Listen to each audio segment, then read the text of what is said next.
નમસ્કાર સ્પર્ધાર્થી મિત્રો, સ્વાગત છે આપનું આજના લેક્ચરમાં। તો આપણે વૈદિક સાહિત્ય વિશે કંઈક અભ્યાસ કરતા હતા ને આનો જે આજે બીજો ભાગ છે। વધુ સમય નહીં લઈએ અને શરૂ કરીએ આજનો આ લેક્ચર। વૈદિક સાહિત્યના સ્ત્રોતો, તો એનો વિગતવાર અભ્યાસ કરીશું। સૌપ્રથમ જોઈએ ઋગ્વેદિક સાહિત્ય। તો તેની શ્રુતિય અને દેવીય ઉત્પત્તિ ત્યાંથી બે ભાગમાં વિભાજિત કરવામાં આવે છે। એક બ્રાહ્મણ ગ્રંથો અને બીજું છે સંહિતા એટલે વેદો। તો નાનું છે તે પહેલાં જોઈ લઈએ। બ્રાહ્મણ ગ્રંથોમાં કોનો કોનો સમાવેશ થાય છે? બ્રાહ્મણ, આરણ્યક અને ઉપનિષદોનું તેમાં સમાવેશ થાય છે। ત્યારબાદ સંહિતામાં જે આપણા 4 વેદ છે તેમનો સમાવેશ થાય છે। તો તેમાં આપણે સૌપ્રથમ જોઈએ ઋગ્વેદ। તેમાં આ વેદોનો આપણે વિગતવાર અહીંયા અભ્યાસ કરીશું, પરંતુ આ તો મોટા મોટા જે મુદ્દાઓ છે તેની અહીંયા અભ્યાસ કરી લઈએ। તો સ્તુતિ, તેમાં 1028 જેટલી ઋચાઓ છે। 10 મંડળનો તેમાં સમાવેશ કરવામાં આવેલ છે અને તેના જે રચનાર હોય તેને હોતૃ કહેવામાં આવે છે। તો આ યાદ રાખો, ઋગ્વેદ, હોતૃ। ત્યારબાદ સામવેદમાં જોઈએ તો એ ગીત એટલે સંગીતની ગંગોત્રી તરીકે સામવેદને ગણવામાં આવે છે। તેમાં 1549 મંત્રોનો સમાવેશ કરવામાં આવેલ છે ને ગાયન રચના તેમાં મુખ્યત્વે જોવા મળે છે। ઉદ્ગાતા એટલે ગીત કોઈ ગાય તો ઉદ્ગાતા એવી રીતે યાદ રાખી લેવાનું। ગાતા એટલે ગીત ને ગીતનો સમાવેશ સામવેદમાં સંગીતની ગંગોત્રી એટલે। ત્યારબાદ બીજું જોઈએ આપણે તો યજુર્વેદ। તેમાં સૂત્રનો સમાવેશ છે। 2 ભાગમાં વિભાજિત છે, ગદ્ય અને પદ્ય। પ્રાચીન ગદ્ય છે અને એના જે રચનાર હોય તેને અધર્યુ કહેવામાં આવે છે। અધર્યુ એ યજુર્વેદ।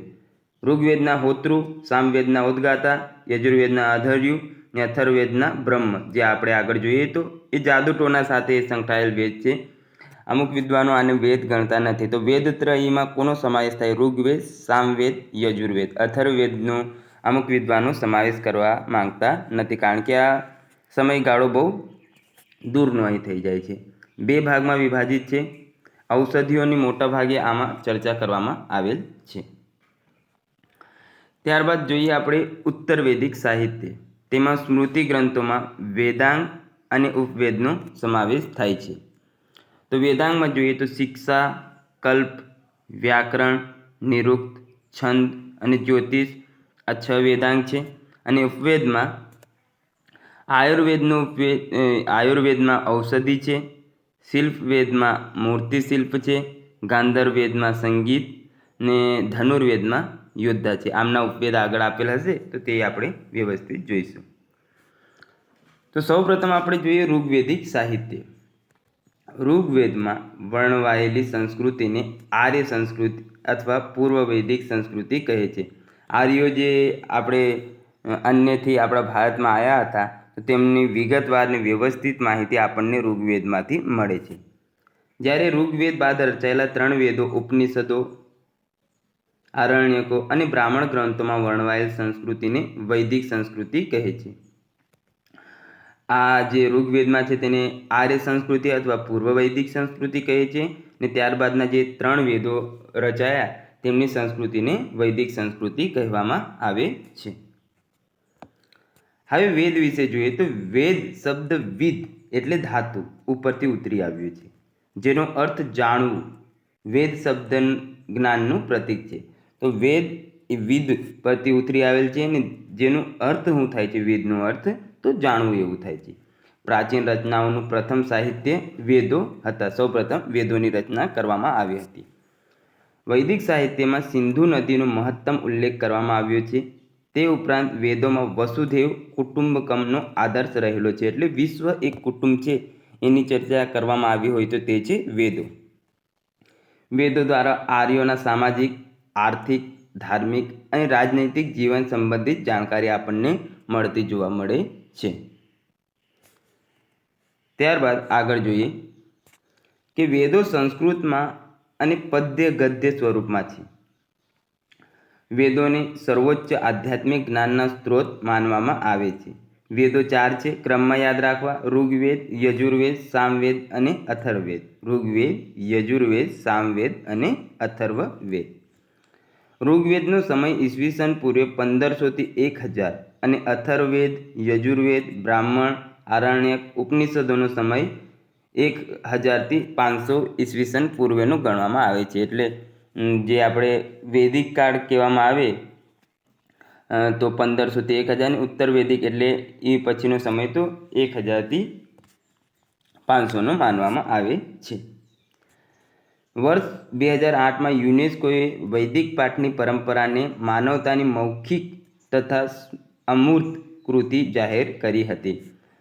કયા વર્ષમાં? વર્ષ 2008માં. તે યાદ રાખવું. ત્યારબાદ જોઈએ ઋગ્વેદ વિશે વિગતવાર અભ્યાસ.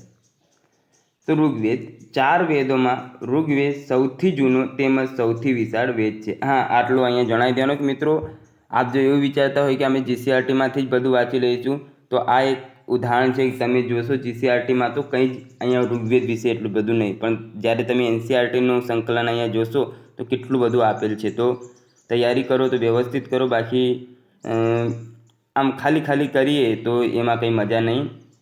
તો મારા હિસાબે તો આ બુક સફિશિયન્ટ રહેશે, કારણ કે મેં જે આપણે સેપરેટ બુકો છે તે પણ જોઈ છે ને આ બુક મને સારી લાગી. તો આ તો થોડુંક બ્રેક જેવું હતું, માફ કરજો. જોઈએ 4 વેદોમાં ઋગ્વેદ સૌથી જૂનો અને વિશાળ વેદ છે. ઋગ્વેદ 2 શબ્દોથી મળીને બનેલ છે, ઋક તથા વેદ, જેમાં ઋકનો અર્થ સ્તુતિ મંત્ર થાય છે. ઋકનો અર્થ શું થાય છે? સ્તુતિ અથવા મંત્ર. જે વેદમાં ઋચાઓનો સંગ્રહ કરવામાં આવ્યો છે તેને ઋગ્વેદ કહેવામાં આવે છે. ઋગ્વેદની રચના ઈસવીસન પૂર્વે 1200ની આસપાસ થઈ હોવાનું મનાય છે, પરંતુ જે એનસીઆરટી છે તેના પ્રમાણે ઋગ્વેદની રચના આશરે ઈસવીસન પૂર્વે 3500 વર્ષો પહેલાં થઈ હતી. એટલે સિંધુ ઘાટી સભ્યતા પહેલાં આની રચના થઈ ગઈ હતી એવું એનસીઆરટી પ્રમાણે માને છે. પણ મોટાભાગે આપણે જોઈએ તો 1500 થી 1000 જ લખેલું હોય છે.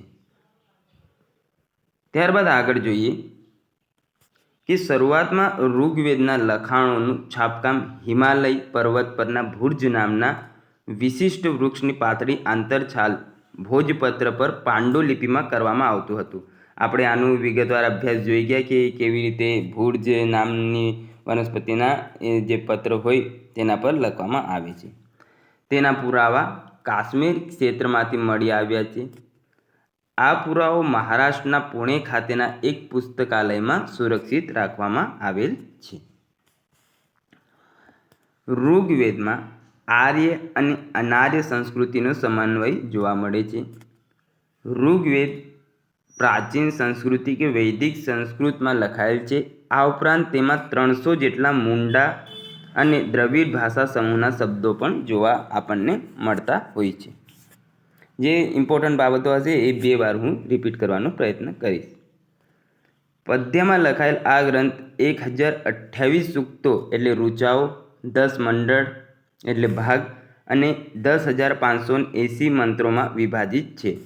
આ સૂક્તો જીવન, મૃત્યુ, સૃષ્ટિ, બલિદાન, આનંદ અને સોમદેવની આકાંક્ષાઓ પર કેન્દ્રિત છે. તો જોઈએ તો એમાં કેટલા સૂક્તો છે? 1028 સૂક્તો એટલે ઋચાઓ, 10 મંડળ એટલે ભાગ અને 10,580 મંત્રોમાં વિભાજિત કરવામાં આવેલ છે. સૂક્તનો અર્થ સારી રીતે કહેવાયેલું એવું થતું જોવા મળે છે. સૂક્તનો અર્થ શું થાય? સારી રીતે કહેવાયેલું. તેનું પ્રથમ અને 10મું મંડળ સૌથી નવું છે. આ યાદ રાખજો. ઋગ્વેદનો કયો મંડળ સૌથી નવું છે એવો પ્રશ્ન બને તો તે છે 10મું મંડળ અને પ્રથમ અને 10મું. ને ટોટલ આપણે એમાં મંડળ કેટલા છે? 10. તો પહેલું અને 10મું, તો પહેલું અને છેલ્લું એવી રીતે યાદ રાખી લેવું.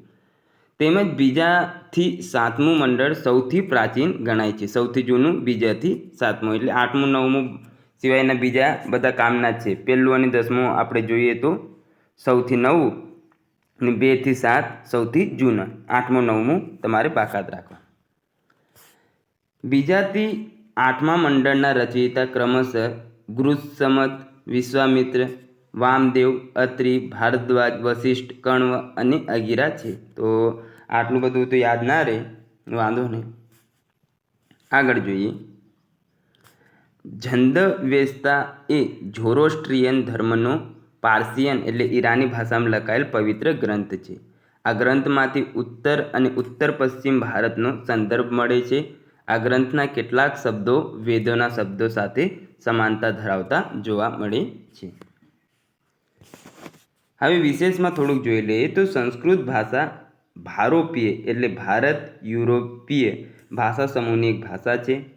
ભારતની ઘણી ભાષાઓ જેમ કે હિન્દી, ગુજરાતી, અસમિયા, કાશ્મીરી અને સિંધી તથા વિદેશી ભાષાઓ અંગ્રેજી, ફારસી, જર્મન, ઇતાલવી, યુનાની, સ્પેનિશ વગેરે ભાષાઓ આ જ ભાષા સમૂહ સાથે જોડાયેલી છે. આ ભાષાઓના ઘણા શબ્દો સરકાર જેવા છે, જેમ કે માતૃ સંસ્કૃતમાં, માં હિન્દીમાં કહેવાય અને મધર અંગ્રેજી એટલે લગભગ આપણને સરખા જેવા અહીંયા શબ્દો જોવા મળે છે. હવે આગળ જોઈએ કે ઋગ્વેદના શ્લોકોમાં દેવતાઓ અને ઇન્દ્રદેવનું વર્ણન સૌથી વધુ 250 વખત કરવામાં આવેલ છે. તો કયા દેવની મોટા ભાગે ચર્ચા કરવામાં આવેલ છે ઋગ્વેદમાં? તો દેવતાઓ અને ઇન્દ્રદેવની. ઋગ્વેદના ત્રીજા મંડળમાં દેવી ઉપાસના માટેની ગાયત્રી ઉષા મંત્રનો ઉલ્લેખ છે, જેની રચના વિશ્વામિત્ર દ્વારા થઈ હતી. મુખ્ય દેવતા ઇન્દ્ર ને વિશ્વામિત્રે ગાયત્રી મંત્રની રચના કરી. અને કયા મંડળમાં છે? ત્રીજા મંડળમાં. 9મા મંડળમાં સોમરસનો ઉલ્લેખ છે અને 10મા મંડળમાં પુરુષ સૂક્તમાં વર્ણ વ્યવસ્થાનો ઉલ્લેખ છે, જેમાં બ્રાહ્મણ, ક્ષત્રિય, વૈશ્ય અને શૂદ્રનો સમાવેશ કરાયેલ છે. બ્રાહ્મણ એટલે શિક્ષા આપે, ક્ષત્રિય એટલે જે યુદ્ધમાં સામેલ હોય, વૈશ્ય એટલે જે વેપાર કરીને, શૂદ્ર એટલે નોકરી કરતો હોય તેનો. બ્રાહ્મણ, ક્ષત્રિય અને વૈશ્યને સામૂહિક રીતે ત્રયી તરીકે ઓળખવામાં આવતા હતા. તો ત્રયીમાં કઈ વર્ણ અથવા કઈ વર્ણ વ્યવસ્થાનો સમાવેશ તેમાં થતો હતો? તો બ્રાહ્મણ, ક્ષત્રિય અને વૈશ્ય. શૂદ્રનો આમાં સમાવેશ થતું નથી. દાસરાગનું યુદ્ધ પુરુષણી એટલે રાવી નદીના કિનારે થયું, જેનો ઉલ્લેખ ઋગ્વેદના 7મા મંડળમાં છે. આ યુદ્ધ ભરત રાજવંશના રાજા સુદાસ અને 10 રાજાઓના સંઘ વચ્ચે લડાયું, જેમાં સુદાસનો વિજય થયો. તો જ્યારે આર્યો આપણા ભારતમાં આવ્યા ત્યારે અહીંના રાજાઓ હતા, તેમણે સંગઠન કર્યું કે આપણે આ વિદેશમાંથી આવેલ છે તો તેમને આવવા દેવા નથી. પરંતુ તે અહીંયા આવ્યા અને ત્યારબાદ એ લોકો તો ઘોડા એમની જોડે ઘોડા અને રથ મોટા ભાગે હતા, જે આપણે આગળ જોઈ ગયા. તો અહીંયાના 10 રાજાને તેમના સામે એક ભરત નામનો રાજા હતો ને એ બહુ આમ પેલું કહેવાય ને કે આમ વધારે પડતું અહીંના રાજા હતા એમના કરતાં યોગ્ય હતો એમ. તો જે 10 રાજાઓને એમણે હરાવી દીધું અને અંતે એ લોકો ભારતમાં આવી ગયા. અને ત્યારબાદ એવું કહેવાય છે કે એ રાજા પરથી આપણા દેશનું નામ ભારત એવું પડ્યું. મનુભાઈ પંચોળી, જેમને આપણે દર્શક ઉપનામથી ઓળખીએ છીએ, ઋગ્વેદને આર્યોના જીવનની આરસી તરીકે ઓળખાવે છે. તો આ મહત્વનો પ્રશ્ન બની શકે કે કોણ ઋગ્વેદને આર્યોના જીવનની આરસી તરીકે ઓળખાવે છે? તો મનુભાઈ પંચોળી.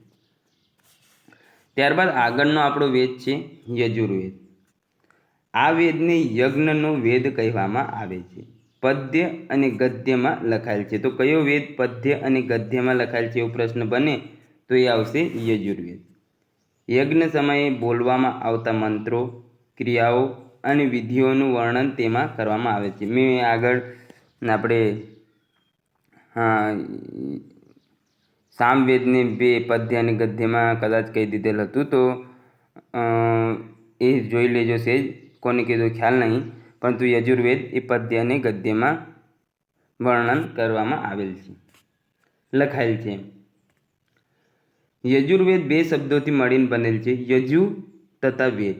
યજ શબ્દનો અર્થ થાય છે યજન અથવા પૂજન કરવું. યજ શબ્દનો અર્થ શું થાય છે? યજન અથવા પૂજન કરવું. યજુ તે મંત્રોને કહેવામાં આવે છે જેના દ્વારા પૂજન કરવામાં આવે છે અથવા યજ્ઞ કરવામાં આવે છે. યજુષ શબ્દ યજ્ઞનું પ્રતીક છે. આ વેદમાં તત્કાલીન વિવિધ યજ્ઞોના કર્મકાંડો અને મંત્રોનો ઉલ્લેખ જોવા મળે છે. યજુર્વેદમાં ઉલ્લેખિત મંત્રોનું ઉચ્ચારણ કરનાર અધર્યુ તરીકે ઓળખવામાં આવે છે. તો તેમને શું કહેવામાં આવે છે? અધર્યુ. સામવેદમાં ઉદ્ગાતા, ઋગ્વેદમાં હોતૃ ને અથર્વવેદમાં હાલ તો યાદ નહીં આવતું, અથર્વવેદમાં ખ્યાલ નહીં, જોઈએ આપણે આગળ લખેલા છે. સામવેદ જોઈએ. સામ શબ્દનો અર્થ મધુર સંગીત એવો થાય છે. સામવેદ ઋગ્વેદની ઋચાઓનું ગાન કરવા માટે રચવામાં આવ્યો છે. જે ઋચાઓ હોય તેમના ગાન એટલે ગાયન કરવા માટે. ઋચાઓ લય અને રાગ સાથે ગવાય છે. આથી સામવેદને સંગીતની ગંગોત્રી પણ કહેવામાં આવે છે. આ હવે તો આ મોડી જ રહી ગયું હશે કે કયા વેદને સંગીતની ગંગોત્રી તરીકે પણ ઓળખવામાં આવે છે, તો સામવેદને. આ વેદના પ્રથમ દ્રષ્ટા જૈમિનીને માનવામાં આવે છે. તો પ્રથમ દ્રષ્ટા કોને માનવામાં આવે છે? જૈમિનીને.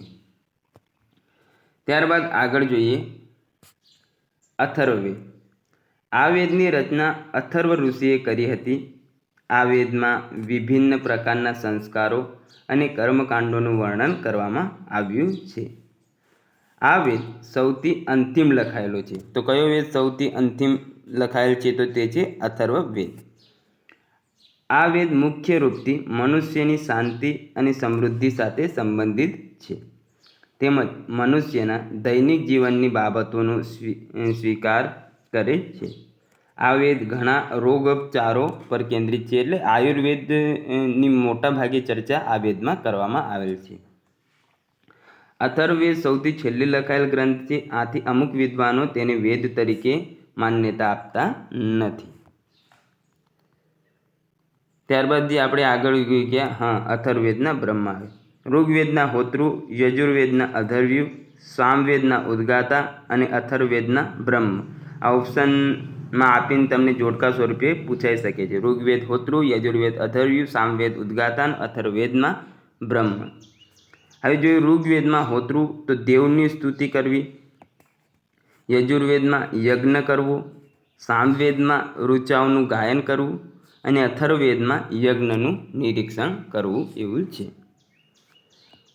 ત્યારબાદ આગળ જોઈએ બ્રાહ્મણ ગ્રંથો. બ્રાહ્મણ ગ્રંથો વૈદિક સાહિત્યનો એક ભાગ છે. તેની રચના વેદો પછી કરવામાં આવી હતી. વેદ મંત્રોના શબ્દોની વ્યુત્પત્તિ, અર્થઘટન, વિનિયોગનું માર્ગદર્શન બ્રાહ્મણ ગ્રંથોમાં આપણને જોવા મળે છે. બ્રાહ્મણ ગ્રંથોમાં ગદ્ય સ્વરૂપે વૈદિક સંહિતાની સમજૂતી અને ટીકા આપવામાં આવ્યા છે. એમાં જુદા જુદા યજ્ઞો અને તેની લગતી વિધિઓ માટેનું માર્ગદર્શન આપવામાં આવેલ આપણને જોવા મળે છે. શુક્લ યજુર્વેદ માટે શતપથ બ્રાહ્મણ, જ્યારે કૃષ્ણ યજુર્વેદ માટે તૈત્તરીય બ્રાહ્મણ ગ્રંથની રચના કરવામાં આવી છે. શુક્લ યજુર્વેદ માટે શતપથ અને કૃષ્ણ યજુર્વેદ માટે તૈત્તરીય બ્રાહ્મણ ગ્રંથની રચના કરેલ છે. યાજ્ઞવલ્ક્ય ઋષિ દ્વારા રચિત શતપથ સૌથી મોટો અને સૌથી પ્રાચીન ગ્રંથ છે. સૌથી મોટો અને સૌથી પ્રાચીન ગ્રંથ એવો હોય તો તે છે શતપથ. કોના દ્વારા રચવામાં આવ્યું પ્રશ્ન બને તો તે છે યાજ્ઞવલ્ક્ય ઋષિ દ્વારા. પિતૃ, સોમ, રાજસૂય યજ્ઞોનું વર્ણન તેમાં છે. આ ગ્રંથમાં પ્રાચીન ભારતના રાજાઓનું વર્ણન આપણને પ્રાપ્ત થતું જોવા મળે છે. મૃત્યુની ચર્ચા સૌપ્રથમ શતપથ બ્રાહ્મણ ગ્રંથમાંથી મળે છે. તો કયા ગ્રંથમાંથી મૃત્યુની ચર્ચા મળે છે? તો તે છે શતપથ બ્રાહ્મણ ગ્રંથ. તે ઉપરાંત તેમાંથી કર્મનો સિદ્ધાંત આપવામાં આવેલો છે. શતપથ બ્રાહ્મણ ગ્રંથને લઘુવેદ તરીકે પણ ઓળખવામાં આવે છે. કયા ગ્રંથને લઘુવેદ તરીકે ઓળખવામાં આવે છે? તો શતપથ બ્રાહ્મણ ગ્રંથ. તો આ ફકરો તમારા માટે ઇમ્પોર્ટન્ટ છે. આમાંથી એકાદ પ્રશ્ન બની શકે છે. ઋગ્વેદ સંહિતા માટે ઐતરીય બ્રાહ્મણની રચના કરવામાં આવી છે, જેમાં જુદા જુદા યજ્ઞોનું વિસ્તૃત વર્ણન છે. સામવેદ માટે 8 અલગ બ્રાહ્મણ ગ્રંથોની રચના થઈ છે. અથર્વવેદ માટે ગોપદ બ્રાહ્મણની રચના કરવામાં આવી છે, જેમાં ગાયત્રી માટે સમજૂતી આપેલ છે. તો અથર્વવેદ માટે કયા બ્રાહ્મણ ગ્રંથની રચના કરવામાં આવી છે? તો ગોપદ. ત્યારબાદ જોઈએ આગળ આરણ્યકો. બ્રાહ્મણ ગ્રંથો પછી આરણ્યકોની રચના થઈ. આર્યોએ જીવનના અંતિમ વર્ષોમાં કરેલ ચિંતન મનનના ફળ સ્વરૂપે આરણ્યકોની રચના થઈ. જે આર્યોના અંતિમ વર્ષોના ચિંતન મનન હતું તેનો સમાવેશ આરણ્યકોમાં આપણને જોવા મળે છે. આરણ્યકોમાં વન અને જંગલમાં રહેનાર વાનપ્રસ્થી અને મુનિઓ માટે ચિંતનાત્મક વિવેચન છે. બ્રહ્મ અને આત્માના તત્વજ્ઞાનનો ઉપદેશ આરણ્યકોમાં અપાયેલો છે. બ્રહ્મ અને આત્માના તત્વજ્ઞાનનો ઉપદેશ શામાં છે? તો આરણ્યકોમાં આપણને અપાયેલો જોવા મળે છે. ત્યારબાદ જોઈએ તો ઋગ્વેદ માટે ઐતરેય તેમજ સખાયન આરણ્યની રચના થયેલ છે. શુક્લ યજુર્વેદમાંથી મધ્યાદીન બૃહદારણ્યક અને કણ્વ બૃહદારણ્યક ઉપરાંત જૈમિનીયોપનિષદ આરણ્યની રચના કરવામાં આવી છે. તો આ થોડુંક યાદ રાખ લેવું. ત્યારબાદ જોઈએ ઉપનિષદ. ઉપનિષદ એટલે ઉપ અર્થાત પાસે અથવા સમીપ તથા નિષદ એટલે બેસનારો. શાબ્દિક અર્થ જોઈએ તો ગુરુ અથવા પરમ તત્વના ચરણમાં બેસીને રહસ્યમય કે ગૂઢ જ્ઞાન મેળવવું તેને ઉપનિષદ કહેવાય છે. વિવેચકોના મતે અજ્ઞાનનો નાશ કરી પરમ તત્વ કે જ્ઞાન તરફ ગતિ કરાવનાર શાસ્ત્ર એટલે ઉપનિષદ. આ રીતે ઉપનિષદ એ તત્વજ્ઞાન વિષયક ગ્રંથો છે. વૈદિક સાહિત્યના અંતિમ ભાગ ઉપનિષદોની રચના થઈ માટે તેને વેદાંત કે વેદનો છેટો પણ કહે છે. તો વેદનો છેટો કોને કહેવામાં આવે છે? તો ઉપનિષદોને. કુલ ઉપનિષદોની સંખ્યા 108 છે. ઉપનિષદો સંવાદના સ્વરૂપમાં જોવા મળે છે. ત્યારબાદ એમાં આગળ જોઈએ તો મુખ્ય ઉપનિષદો. તો પ્રથમ છે ઈશોપનિષદ. ઈશ્વરીય તત્વો ખ્યાલ સૌથી નાનો ઉપનિષદ છે. તો સૌથી નાનો ઉપનિષદ આપણા માટે મહત્વનો છે તો કયો છે? ઈશોપનિષદ. બૃહદારણ્યક ઉપનિષદ ગદ્યમાં લખાયેલ છે, પ્રશ્નોત્તર સ્વરૂપે છે. અહમ બ્રહ્માસ્મિનો ઉલ્લેખ કયા ઉપનિષદમાં છે? તો બૃહદારણ્યકમાં. સૌથી મોટો ઉપનિષદ. સૌથી નાનો ઈશોપનિષદ, સૌથી મોટો બૃહદારણ્ય ઉપનિષદ. બૃહદ એટલે મોટું, એવી રીતે યાદ રહી જાય. તો એ સૌથી મોટો ઉપનિષદ છે. અને અહમ બ્રહ્માસ્મિ, હું જ બ્રહ્મ છું, એનો ઉલ્લેખ બૃહદારણ્ય ઉપનિષદમાં જોવા મળે છે. ત્યારબાદ કઠોપનિષદ. યમ નચિકેતનો સંવાદ, અહિંસા પરમો ધર્મ, આનો ઉલ્લેખ આપણને કઠોપનિષદમાં જોવા મળે છે. ત્યારબાદ છે છાંદોગ્ય ઉપનિષદ. ગદ્ય પ્રશ્નોત્તર સ્વરૂપે છે. દેવકી પુત્ર જે કૃષ્ણનો ઉલ્લેખ, 3 આશ્રમ બ્રહ્મચર્ય, ગૃહસ્થ અને વાનપ્રસ્થનો ઉલ્લેખ, સત્યકામ જાબાલીની વાતનો ઉલ્લેખ આપણને આમાં જ જોવા મળે છે. તો આ આપણે 4 ઉપનિષદ ખાસ જોઈ લેવા. ઈશોપનિષદમાં એ મેન વાત જોઈએ તો સૌથી નાનો ઉપનિષદ છે. બૃહદારણ્ય છે તે સૌથી મોટો અને અહમ બ્રહ્માસ્મિનો તેમાં ઉલ્લેખ જોવા મળે છે. કઠોપનિષદમાં યમ નચિકેતનો સંવાદ અને છાંદોગ્ય ઉપનિષદમાં જે દેવકી પુત્ર કૃષ્ણ ભગવાન છે તેમનો ઉલ્લેખ જોવા મળે છે અને જાબાલીની વાતનો ઉલ્લેખ જોવા મળે છે. ત્યારબાદ છે માંડ્યુકોપનિષદ છે, પ્રશ્નોપનિષદ, તૈત્તરીયોપનિષદ, નૃસિંહ પૂર્વતાપ ઉપનિષદ, કનોપનિષદ પદ્ય બ્રહ્મતત્વનો આમાં ખ્યાલ છે. મુંડકોપનિષદ સત્યમેવ જયતેનો ઉલ્લેખ કયા ઉપનિષદમાં જોવા મળે છે? તો મુંડકોપનિષદ. ને વેદ પૂછવામાં આવે તો એ આવશે અથર્વવેદ. પ્રશ્ન બની શકે કે કયા વેદમાં સત્યમેવ જયતેનો ઉલ્લેખ છે? તો મુંડકોપનિષદ ના હોય ઓપ્શનમાં તો એ આવશે અથર્વવેદ ને ઐતરેય ઉપનિષદ. હવે આપણે જે 4 વેદોમાં ઉલ્લેખિત બ્રાહ્મણ તેમજ વેદોના આરણ્યક, ઉપનિષદ અને ઉપવેદની માહિતી મેળવીએ કે કયા કયા વેદમાં શું શું છે. તો ઋગ્વેદ છે એના બ્રાહ્મણ ગ્રંથો ઐતરેય, કૌશિતિકી, શતપથ અને તૈત્રીય છે. ઐતરેય, કૌશિતિકી, શતપથ, તૈત્રીય. ઐતરેય, કૌશિતિકી, શતપથ, તૈત્રીય કોના છે? ઋગ્વેદના. ત્યારબાદ યજુર્વેદના છે નહીં. સામવેદના જોઈએ તો 25, 26 જૈમિનીય, 800. 25, 26 જૈમિનીય, 800 એ સામવેદના જે છે બ્રાહ્મણ ગ્રંથો. ત્યારબાદ અથર્વવેદનો છે ગોપદ. અથર્વવેદ, ગોપદ અથર્વવેદ ગોપદ. એકવાર ફરીથી જોઈ લઈએ.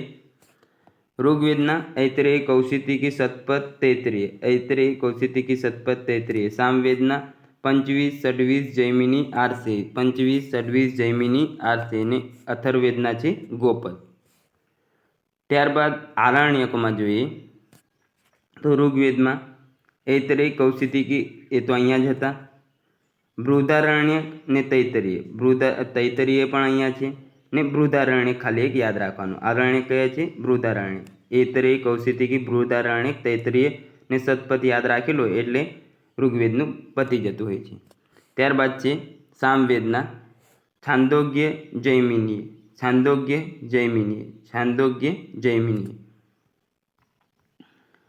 ત્યારબાદ ઉપનિષદમાં જોઈએ તો ઋગ્વેદના છે ऐतरेय कौशिकी સ્વાતા, આપણે સ્વાતાસ્વરોપનિષદ ને બૃહદારણ્ય. ऐतरेय कौशिकी સ્વાતા સ્વરોપનિષદ ને બૃહદારણ્ય.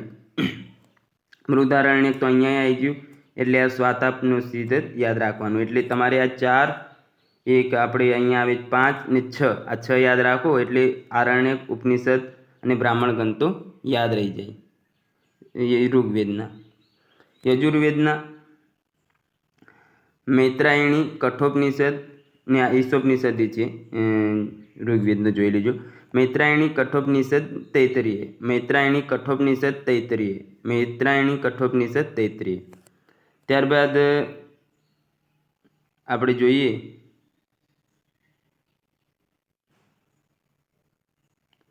તો મહાનારાયણીય પણ એમાં છે. ત્યારબાદ આગળ જોઈએ તો સામવેદમાં છાંદોગ્ય અને કનોપનિષદ, છાંદોગ્ય અને કનોપનિષદ. અથર્વવેદમાં મુંડકોપનિષદ, પ્રશ્નોપનિષદ, માંડુક્યોપનિષદ, મુંડકોપનિષદ, પ્રશ્નોપનિષદ ને માંડુક્ય ઉપનિષદનો આમાં સમાવેશ થાય છે. હવે ઉપવેદ ખાસ યાદ રાખી લેવા. ખાસ તો આમાં આપણે આ બ્રાહ્મણ ગ્રંથો યાદ રાખી લેવાના. ઉપવેદ એ મહત્ત્વના રહેતા હોય છે કારણ કે આરણ્યકો એટલા બધા પૂછાતા નથી. તો ઋગ્વેદનો ઉપવેદ આયુર્વેદ, ઋગ્વેદ આયુર્વેદ, ઋગ્વેદ આયુર્વેદ. યજુર્વેદ ધનુર્વેદ, યજુર્વેદ ધનુર્વેદ, યજુર્વેદ ધનુર્વેદ. ત્યારબાદ આગળ જોઈએ તો સામવેદમાં જોઈએ તો ગાંધર્વવેદ એટલે ગાઈ શકાય એટલે સામવેદનો ગાંધર્વવેદ, સામવેદનો ગાંધર્વવેદ, સામવેદનો ગાંધર્વવેદ. ને અથર્વવેદનો શિલ્પવેદ, અથર્વવેદ શિલ્પવેદ, અથર્વવેદ શિલ્પવેદ. તો ફરીથી એકવાર જોઈ લઈએ. અહીંયા જોઈ લઈએ ઋગ્વેદનું આયુર્વેદ, ઋગ્વેદનું આયુર્વેદ, ઋગ્વેદનું આયુર્વેદ. યજુર્વેદનું ધનુર્વેદ, યજુર્વેદનું ધનુર્વેદ, યજુર્વેદનું ધનુર્વેદ. ત્યારબાદ સામવેદનું ગાંધર્વવેદ, સામવેદનું ગાંધર્વવેદ, સામવેદનું ગાંધર્વવેદ. અને આપણે જોઈએ તો છેલ્લું અથર્વવેદનું છે શિલ્પવેદ. ત્યારબાદ આગળની તરફ વધીએ. ઉપનિષદોમાં તત્વમસી, સોહમ અને બ્રહ્માસ્મિ જેવા શબ્દથી બ્રહ્મનું ચિંતન જોવા મળે છે. ઉપનિષદો આત્મા અને કર્મ સિદ્ધાંતને મહત્ત્વ આપતા તત્વજ્ઞાન વિષયક ગ્રંથો છે. મોક્ષની સૌપ્રથમ ચર્ચા ઉપનિષદમાં મળે છે. તો મોક્ષની સૌપ્રથમ ચર્ચા શામાં જોવા મળે છે? તો ઉપનિષદમાં. જાબાલોપનિષદમાં 4 આશ્રમોનો ઉલ્લેખ જોવા મળે છે. તો કયા ઉપનિષદમાં 4 આશ્રમોનો ઉલ્લેખ જોવા મળે છે? તો જાબાલોપનિષદમાં. શંકરાચાર્યનો અદ્વૈતવાદ, માધવાચાર્યનો દ્વૈતવાદ અને રામાનુજાચાર્યનો વિશિષ્ટ દ્વૈતવાદ આધારિત કૃતિઓ ઉપનિષદની વિચારધારાના આધારે રચવામાં આવી છે. ભગવાન બુદ્ધનું મધ્યમ માર્ગી ચિંતન ઉપનિષદ આધારિત છે. મૈત્રેયી, ગાર્ગી, વિશ્વંભરા, લોપામુદ્રા, જાંબાલી, ઘોષા, અપાલા વગેરે મહિલાઓ ઉપનિષદના આધ્યાત્મિક વિચારોને લીધે વિદુષી બની હતી. ત્યારબાદ આપણે આગળ જોઈએ તો આપણે ઉપનિષદો બધા જોઈ ગયા. ઉત્તર વૈદિક સાહિત્ય. ઉત્તર વૈદિક એટલે જ્યારે વૈદિક કાળ પૂર્ણ થયું ત્યારબાદનો જે સમય હતો તે સમયનું સાહિત્ય. ઉત્તર વૈદિક સાહિત્યમાં મુખ્યત્વે વેદાંગ અને ઉપવેદનો સમાવેશ થાય છે. આ ઉપરાંત આધારભૂત ગ્રંથો જેવા કે સ્મૃતિ ગ્રંથો, સદર્શન ગ્રંથો, રામાયણ, મહાભારત, પુરાણો વગેરેની મદદથી ભારતીય વૈદિક સંસ્કૃતિ વિશે જાણકારી મેળવી શકાય છે. સૌપ્રથમ જોઈએ વેદાંગ. વેદાંગને વેદના અંગ તરીકે ગણવામાં આવે છે. વેદાંગ સૂત્ર સ્વરૂપે ગદ્યમાં લખાયેલ હોવાથી તેને સૂત્ર સાહિત્ય પણ કહેવામાં આવે છે. તેમાં ઓછામાં ઓછા શબ્દોમાં વધુમાં વધુ વિચારોનો સમાવેશ કરવામાં આવે છે. વેદાંગમાં કર્મકાંડો ઉપરાંત જ્યોતિષ, વ્યાકરણ અને ખગોળશાસ્ત્રનો સમાવેશ થતો આપણને જોવા મળે છે. હવે જોઈએ આગળ. તો વેદાંગોની કુલ સંખ્યા 6 છે, જેમાં એક છે શિક્ષા, બીજું કલ્પ, ત્રીજું નિરુક્ત, ચોથું વ્યાકરણ, પાંચમું છંદ અને જ્યોતિષ. શિક્ષા, કલ્પ, નિરુક્ત, વ્યાકરણ, છંદ, જ્યોતિષ. શિક્ષા, કલ્પ, નિરુક્ત, વ્યાકરણ, છંદ, જ્યોતિષ. શિક્ષા, કલ્પ, નિરુક્ત, વ્યાકરણ, છંદ અને જ્યોતિષ. આ વેદાંગની કુલ 6 સંખ્યા છે. તો આમાં કયું વેદાંગ નહીં એવું પ્રશ્ન બની શકે જો અઘરું થોડું કરવું હોય તો. વેદાંગમાં જોઈએ માહિતી. તો શિક્ષા, વૈદિક મંત્રોના ઉચ્ચારણ માટેનું જ્ઞાન આમાં આપણને જોવા મળે છે. તો વૈદિક મંત્રોના ઉચ્ચારણ માટેનું જ્ઞાન શિક્ષામાં જોવા મળે છે. ત્યારબાદ છે કલ્પ. સૂત્ર ગ્રંથો કલ્પ તરીકે ઓળખાય છે. તો સૂત્ર ગ્રંથો કયા નામે ઓળખાય છે? કલ્પ તરીકે. ત્યારબાદ છે નિરુક્ત. વેદના અઘરા શબ્દોની વ્યાખ્યાઓનો સમાવેશ નિરુક્તની રચના યાસ્ક દ્વારા કરવામાં આવી છે. તો વેદના અઘરો શબ્દો હોય તેમની વ્યાખ્યાઓનો સમાવેશ નિરુક્તની રચના યાસ્ક દ્વારા કરવામાં આવેલ છે. શિક્ષા, કલ્પ, નિરુક્ત. ત્યારબાદ વ્યાકરણ. ભાષાશાસ્ત્રના નિયમો પ્રાચીનતમ ગ્રંથ અષ્ટાધ્યાયી ભાષાશાસ્ત્રના નિયમો છે. સૌપ્રથમ શિક્ષા, ત્યારબાદ કલ્પ, ત્યારબાદ નિરુક્ત, ત્યારબાદ વ્યાકરણ ને હવે છંદ. વૈદિક મંત્રોની છંદબદ્ધ કરવા પિંગળ મુનિ રચિત ગ્રંથ છંદશાસ્ત્ર. છંદશાસ્ત્ર કોણે રચ્યું? પિંગળ મુનિએ રચ્યું હતું.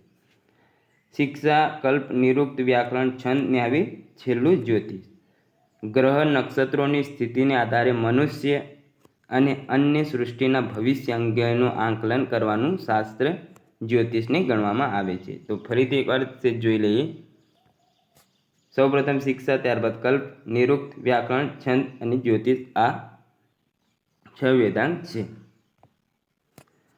કલ્પ વેદાંગમાં કર્મકાંડ એટલે કે વિધિ, નિયમો, સૂત્રો સ્વરૂપે લખવામાં આવ્યા છે, જે કલ્પસૂત્ર તરીકે ઓળખવામાં આવે છે. કલ્પસૂત્રના 3 ભાગ છે. સ્ત્રોત સૂત્ર યજ્ઞાદિ કર્મકાંડનું વર્ણન, ગૃહ સૂત્ર વિવિધ સંસ્કારોનું વર્ણન, વિવાહ અને 16 સંસ્કાર. શુલ્વ સૂત્ર શુલ્વનો અર્થ માપવાની દોરી એવો થાય છે. તેમાં યજ્ઞવેદી બનાવવાની રીત, તેને માપ અને ગણવાનું વર્ણન છે. તો આટલું કામનું નહીં એટલે આપણે વારાઘડી રિપીટ નહીં કરે. હવે જોઈએ વિવાહના પ્રકાર. તો એ અહીંયા વિગતવાર આપેલ છે. લગભગ 8 જેટલા કંઈક પ્રકાર છે. તો સૌપ્રથમ છે બ્રહ્મ વિવાહ. આ વિવાહમાં પિતા પોતાની પુત્રીના સંસ્કારી કુટુંબમાં વિવાહ કરાવે છે. વિવાહનો સર્વોત્તમ પ્રકાર તો તે છે બ્રહ્મ વિવાહ. તેમાં શું કરવામાં આવે? એક તો પુત્રીના લગ્ન હોય તે સંસ્કારી કુટુંબમાં કરવામાં આવે છે. ત્યારબાદ છે દેવ વિવાહ. યજ્ઞ કરાવનાર બ્રાહ્મણ સાથેના વિવાહને દેવ વિવાહ કહેવામાં આવે છે. બ્રહ્મ તે સંસ્કારી કુટુંબ, દેવ તે યજ્ઞ કરાવનાર બ્રાહ્મણ સાથે. પ્રજાપત્ય વિવાહ દહેજ વગર યોગ્ય વ્યક્તિ સાથે કરતા વિવાહ, તેને શું કહેવાય? પ્રજાપત્ય વિવાહ. સૌપ્રથમ બ્રહ્મ સંસ્કારી કુટુંબ, દેવ વિવાહ તે બ્રાહ્મણ સાથે અને પ્રજાપત્ય દહેજ વગર. આર્ષ વિવાહ કન્યા પક્ષને એક જોડી ગાય અને બળદ આપીને કરાતા વિવાહ. એક જોડી ગાય બળદ આપીને કરાતા વિવાહ તે આર્ષ વિવાહ. સૌપ્રથમ બ્રહ્મ તે સંસ્કારી કુટુંબ, દેવ તે બ્રાહ્મણ જોડે, પ્રજાપત્ય દહેજ વગર, આર્ષ વિવાહ તે એક જોડી ગાય અને બળદ આપી. ગાંધર્વ વિવાહ તો વર અને કન્યા બંનેની ઈચ્છા મુજબનું વિવાહ, તેને શું કહેવામાં આવે છે? અત્યારે મોટા ભાગે થાય છે તે છે ગાંધર્વ વિવાહ. ત્યારબાદ ભયંકર વિવાહો શરૂ થશે આ બાજુ. રાક્ષસ વિવાહ, કન્યાની ઈચ્છા વિરુદ્ધ તેના અપહરણ કરી થતા વિવાહ, તો તેને શું કહેવામાં આવે છે? રાક્ષસ વિવાહ. બ્રહ્મ તે સંસ્કારી કુટુંબ, દેવ તે આપણે જોયું બ્રાહ્મણ સાથે, પ્રજાપતિ દહેજ વગર, આર્ષ વિવાહ તે એક જોડી ગાય બળદ, ગાંધર્વ વિવાહ તે આપણે બંનેની મરજી હોય તે, અને રાક્ષસ વિવાહ તે કન્યાની ઈચ્છા વિરુદ્ધ. ત્યારબાદ અસુર વિવાહ, કન્યાના પિતાને કિંમતી ચીજ વસ્તુ આપીને કન્યાની ખરીદી કરી થતા વિવાહ તે છે અસુર વિવાહ. તો અસુર વિવાહ એટલે કન્યાના પિતાની કિંમતી ચીજ વસ્તુ આપીને કન્યાની ખરીદી કરી થતા વિવાહ. ને છેલ્લે છે પિશાચ વિવાહ, પ્રપંચ રચીને અથવા કન્યાને નશીલો પદાર્થ આપીને કરવામાં આવતા વિવાહ, તેને શું કહેવામાં આવે છે? પિશાચ વિવાહ. તો અહીંયા 1 2 3 4 5 6 7 8 જેટલા વિવાહ થયા. એકવાર જોઈ લઈએ. બ્રહ્મ તે સંસ્કારી કુટુંબ, દેવ તે આપણે જોયું તો દેવ એટલે બ્રાહ્મણ જોડે, ઓકે. પ્રજાપતિ દહેજ વગર, આર્ષ વિવાહ ગાય બળદ, ગાંધર્વ વિવાહ મરજી મુજબ, રાક્ષસ વિવાહ તે આપણે કન્યાની ઈચ્છા વિરુદ્ધ, અસુર વિવાહ કિંમતી સાધનો પિતાને આપીને, પિશાચ વિવાહ તે નશીલો પદાર્થ પીવડાવીને, પી પરથી પીવડાવીને એવી રીતે યાદ રાખવાનું. ને અસુર તો આપણને આમે ભયંકર લાગે તો જેમ તેમ કંઈ લગ્ન કરે. રાક્ષસ વિવાહ તે અપહરણ કરીને થતા વિવાહ. આ 3 ને આ 5 એવી રીતે ટોટલ 8 વિવાહ છે. આગળ જોઈએ તો સામાન્ય રીતે ભારતમાં મુખ્યત્વે વિવાહના 2 પ્રકાર જોવા મળે છે. આંતરવિવાહ, આ પ્રકારના લગ્ન એક જ સમૂહ વચ્ચે થાય છે. આ સમૂહ એક જ ગોત્ર અને કુળ અથવા એક જ જાતિ અને એક જ સ્થળ પર વસનાર લોકોનો હોય છે. આપણે જે જાતિ હોય તે પ્રમાણે લગ્ન થતા જોવા મળે તે આંતરવિવાહ. અને બહિર્વિવાહ તો આ પ્રકારના લગ્ન ગોત્ર બહાર કરવામાં આવતા હોય છે, જેમ કે ભારતમાં કોઈ ઓસ્ટ્રેલિયામાં લગ્ન કરી આપે એવી રીતે. ત્યારબાદ 16 સંસ્કાર છે તે જોઈએ આપણે. સૌપ્રથમ છે ગર્ભાધાન, તો સંતાનની પ્રાપ્તિ માટેનો સંસ્કાર, તો તે કયો છે? ગર્ભાધાન. ત્યારબાદ છે પુંસવન, તો ઉત્તમ સંતાન પ્રાપ્તિ માટેનો સંસ્કાર. સર્વપ્રથમ ગર્ભાધાન સંતાનની પ્રાપ્તિ માટેનો સંસ્કાર, પુંસવન ઉત્તમ સંતાન પ્રાપ્તિ માટેનો સંસ્કાર, સીમંતોન્નયન ગર્ભમાં સંતાનની સલામતી માટેનો જે આપણે શ્રીમંત હોય છે તે. સૌપ્રથમ ગર્ભાધાન સંતાન પ્રાપ્તિ માટેનું, પુંસવન ઉત્તમ સંતાન પ્રાપ્તિ માટેનું, ને સીમંતોન્નયન એટલે શ્રીમંત ગર્ભમાં સંતાનની સલામતી માટે. જાતકર્મ સંતાન પ્રાપ્તિના સમયે, નામકરણ સંતાનનું નામ રાખતી વખતે નો સંસ્કાર. ગર્ભાધાન, પુંસવન, સીમંતોન્નયન, જાતકર્મ, નામકરણ. ત્યારબાદ નિષ્ક્રમણ, પ્રથમ વખતે સંતાનને ઘરથી બહાર નીકળતી વખતે કરવામાં આવે તે સંસ્કાર, તો નિષ્ક્રમણ. અન્નપ્રાશન, અહીંયાથી યાદ રહી જાય કે અન્ન ખોરાક આપવાનું શરૂ થાય ત્યારેનો સંસ્કાર. ચૂડાકર્મ એટલે બાબરી જેવું કરે છે તે. કર્ણવેદ એ યાદ રહી જાય, કાનમાં છેદ પાડવો. આ તો પૂછી લે કે ગર્ભાધાન અથવા પુંસવન તો શાના માટે કરવામાં આવે છે, તો આ એ યાદ ના રહે તો પુંસવન ને ગર્ભાધાન જોઈ લીધું. પછી આ બીજા તો નામ પરથી યાદ રહી જાય. વિદ્યારંભ એટલે બાળકના અક્ષર જ્ઞાન શિક્ષણની શરૂઆત યાદ રહી જાય. ઉપનયન યાદ રાખવાનું. જનોઈ યાજ્ઞોપવીત ધારણ કરવા માટેનો સંસ્કાર, તો ઉપનયન. વેદારંભ વેદાભ્યાસની શરૂઆત. સમાવર્તન શિક્ષણની સમાપ્તિનો સમય, સમાપ્ત એવી રીતે યાદ રાખી લેવાનું. વેદારંભ એટલે વેદની શરૂઆત થાય. વિવાહ તો લગ્ન સંસ્કાર. વાનપ્રસ્થ તો સાંસારિકતાથી દૂર, ને અંત્યેષ્ટિ તો મૃત્યુ બાદ થતો સંસ્કાર, જે અંતિમ સંસ્કાર કહીએ છીએ. હવે ઉપવેદ વિશે જોઈ લે તો ઉપવેદને વેદો સાથે જોડાયેલ માનવામાં આવે છે. દરેક વેદને એક ઉપવેદ છે, એટલે ઉપવેદની સંખ્યા 4 છે, જે જોઈ ગયા આપણે આગળ. આયુર્વેદ તે ઋગ્વેદનો ઉપવેદ છે, જોઈ ગયા આપણે, જેમાં ચિકિત્સા સંબંધી જ્ઞાનનો ઉલ્લેખ છે. આયુર્વેદ પરથી યાદ રહી જાય કે ચિકિત્સા. ધનુર્વેદ તે યજુર્વેદનો ઉપવેદ છે, તે જોઈ ગયા આપણે, જેમાં યુદ્ધ કળા ધનુષથી યુદ્ધ થાય તો યુદ્ધ કળા વિશેની જાણકારી યાદ રહી જાય. ગાંધર્વવેદ તે સામવેદનો ઉપવેદ, જેમાં સંગીત, ગાંધર્વ એટલે ગાઈ શકાય તો તેના પરથી સંગીત થઈ ગયું. ને શિલ્પવેદ તો તેમાં શિલ્પ કળા જ રહે ને, તો શિલ્પવેદ પણ કોના ઉપવેદ છે તે યાદ રાખી લેવા, જે મેં આપને આગળ શીખવાડ્યા. બહુ સમય આમાં વેસ્ટ નહીં કરીએ.